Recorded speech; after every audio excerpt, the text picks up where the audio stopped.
unti-unti bumabangon. Sama-sama lang kahit mahirap. Magtulungan para sa kaibubuti na ng lahat. Tayo ang lingkod. Tayo ang kapamilya.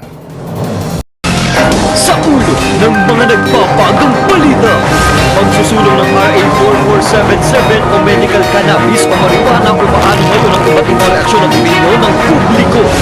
Tinatayang pananalasa ng matinding tagpuyon pinaghahandaan na ng sektor ng mga magsasaka sa Tiyaong Quezon. Mga magsasaka umaasa pa rin ng konting pansin sa pamahalaan. Maalinsanang panahon may epekto rin sa mga alagang hayop. Posibleng pagtaas ng kaso ng rabies pinaghahandaan na. Libreng bakuna kontra rabies patuloy na itinapahagi ng Lipa Veterinary Office. Detalye ng pangatlong tulay na itatayo sa Batangas City ibinahagi ng City Engineering Office. 350 milyong pisong pondo nakalaan para sa proyekto.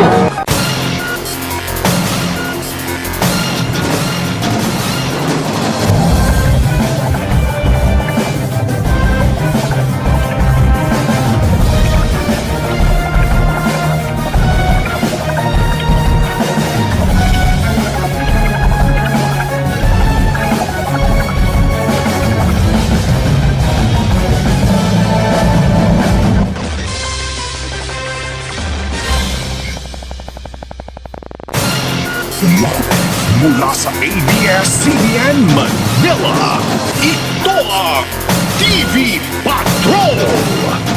Magandang gabing bayan!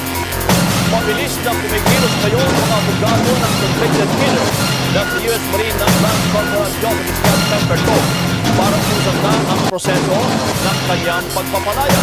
Nakipagpulong din sila sa kanilang kliyente na nakakulong ngayon sa Camp Aguinaldo.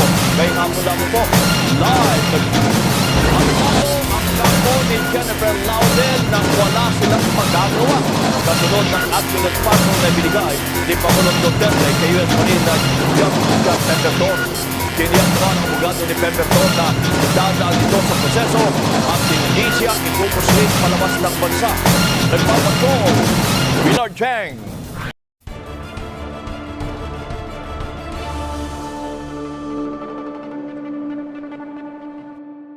Umawa!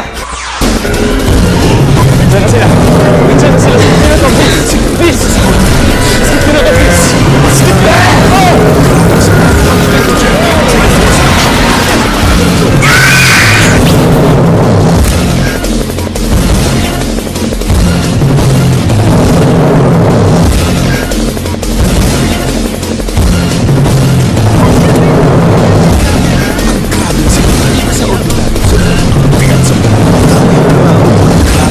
Mag-Decogen with Triforce Action. Tanggal ang paanong ito.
Sa pagbabalik ng TV Patrol, National Vaccination Drive sa Cebu, may kapalit na bigas, vitamins at may parapol pa kapalit ng pagbabakuna.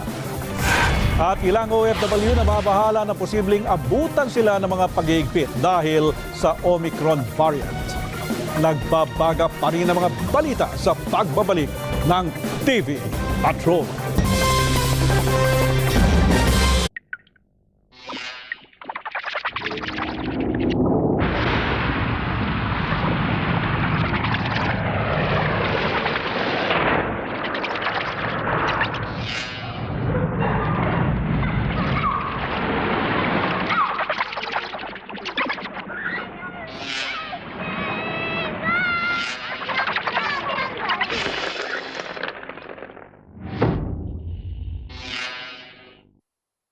grabing sipon, iba sa ordinaryong sipon. Ang bigat sa ulo, damay ang trabaho. Pag grabing sipon, mag-Decolgen with Tri-Force Action. Tanggal ang paradong ilong, lagnat at bigat ng ulo. Diyan ka pa? Grabe. Sa grabing sipon, Tri-Force Action Decolgen.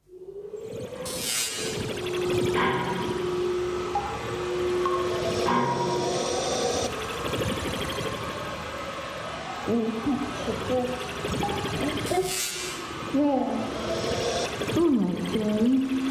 Let me just finish this and then we'll go out.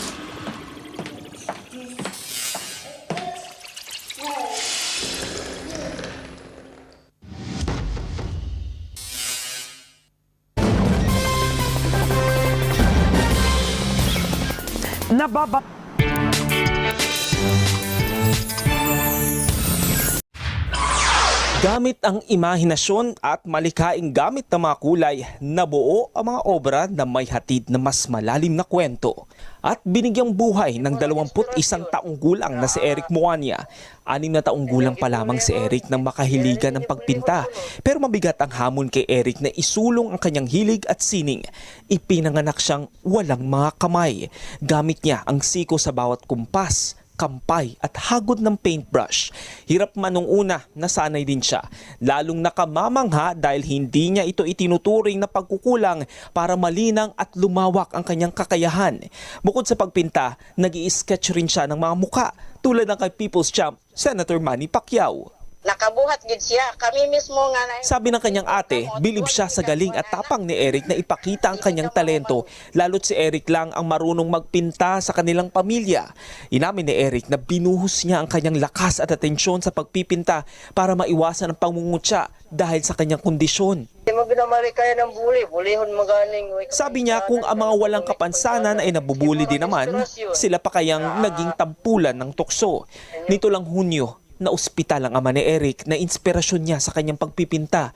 Minarapat niyang ibenta ang kanyang mga painting para mapagamot ang ama. Maraming naantig sa kanyang kwento at tinangkilik ang kanyang mga obra. Malaking naitulong nito sa pambayad sa ospital pero di rin nagtagal ang kanyang ama at binawian din ng buhay. Itutuloy ni Eric ang pagpinta na nagtaguyod sa kanilang pamilya sa oras ng pangangailangan. Tiwala siya na sa kabila ng kapansanan at pagsubok, muling titingkad ang kulay ng buhay. George Calipon, ABS-CBN News, Cebu.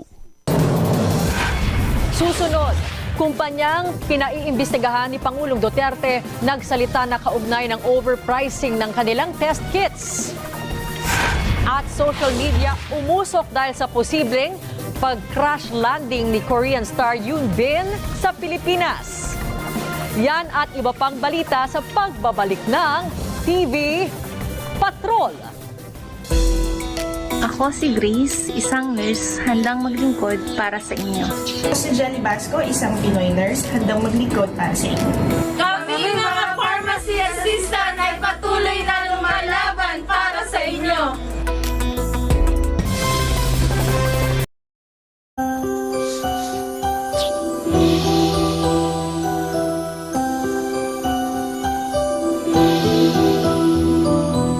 Don't take colds for granted. Bago lumala ang sipon, mag-Dysodrin. Dysodrin is the most prescribed nasal decongestant for kids. It effectively reduces swelling of the nasal passages and gives relief. Bago lumala ang sipon, Dysodrin. Unilab yan! Baradong ilong, lumalalang pressure dahil sa sipon. At bumibigat na ulo. Killer combo yan. Pag ganyan na kalala, you need the power of Sinatab Extra Strength. Sa lakas nito, tanggal ang bara ng ilong, pati na rin ang sakit at bigat ng ulo, para wala nang pabigat sa araw mo. Sinatab Extra Strength.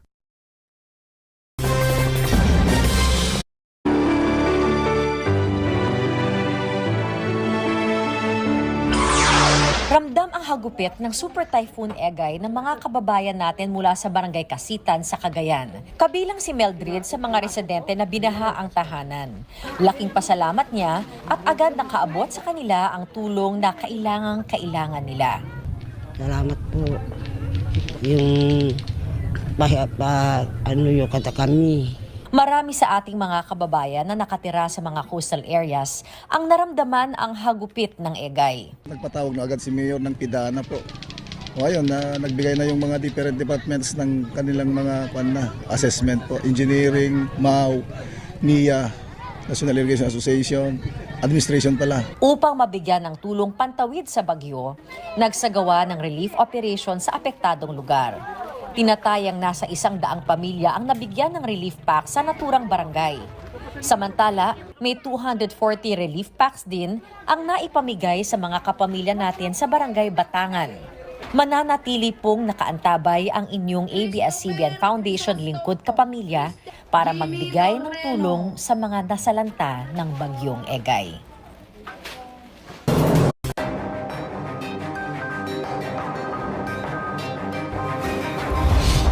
Nagpahimang no ang mga otoridad sa mga driver nga sundo ng speed limit sa syudad aron malikay sa disgrasya. Kini human nakuhaan sa CCTV ang pagbangga sa usa ka tricycle ngadto sa usa ka pick-up sa Matina Aplaya kagahapon. Base sa investigasyon, kusog ang padagan sa tricycle, hinungdan nga nabangga niini ang mag-U-turn unta nga pick-up. Migawa sa investigasyon sa buhangin fire nga electrical short circuit tungod sa circuit overload ang hinungdan sa sunog sa usa ka balay sa Block 4 Lot 1 Mutual Homes, Komunal Buhangin, Davao City kagahapon. Giba na ba na ang moabot sa 180,000 pesos ang danyos niini. 31 ka mga drug suspects ang nadakpan sa Police Regional Office 11 sa gipahigayong 24 ka mga anti-illegal drug operations sa rehiyon sukad April 15 hangtod 21, 2019. 4.8 million pesos ang gibanabana ang kantidad sa nakumpiskang droga, samtang 3.4 million pesos ang marijuana.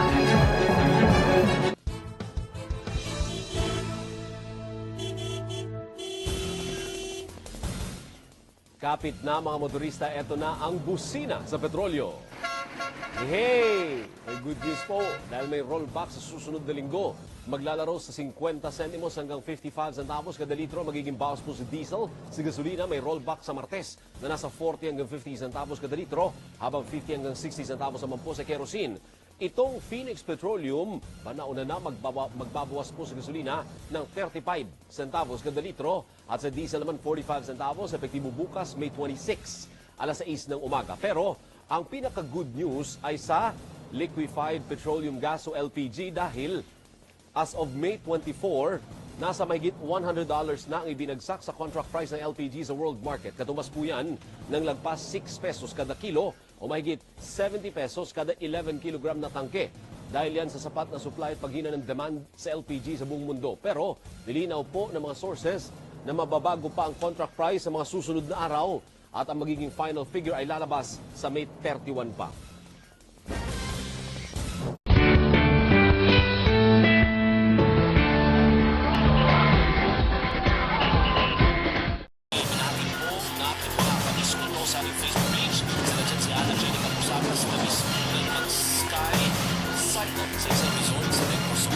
Kayaking naman sa Combo Kimo Bay ang panalong adventure ni RG Garangano.